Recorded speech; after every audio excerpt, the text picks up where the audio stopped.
at some point, as you grow, you'll have so many feature requests coming in, some of them conflicting from different users, that it will be really challenging to say yes to all of these requests. How did you think about managing these, and maybe how did you think about prioritizing these feature requests? Just practically, so we had a classic kind of like backlog structure. So for all the founders out there and people in tech, we all operate on pop in the backlog. And when you say backlog, that sounds like a negative idea, but it's not. It's just a great, big, long, wonderful list that everyone wants to get to.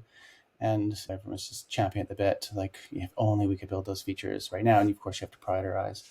And that's to your other question. We would have a really healthy backlog, and we would obviously have to look at what were the features that we felt would have the biggest impact across our entire user community.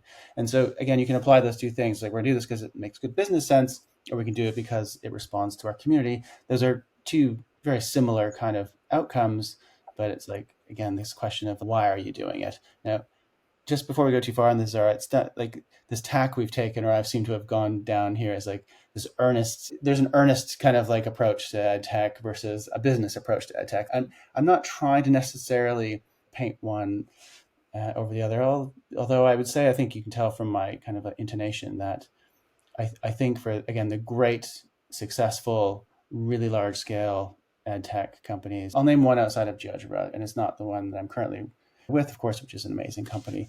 But say Khan Academy. Like, there's another amazing organization, right, that is doing things for very specific reasons, and that is to drive learning in a very specific direction, and that is to make it accessible worldwide, and all of those great things.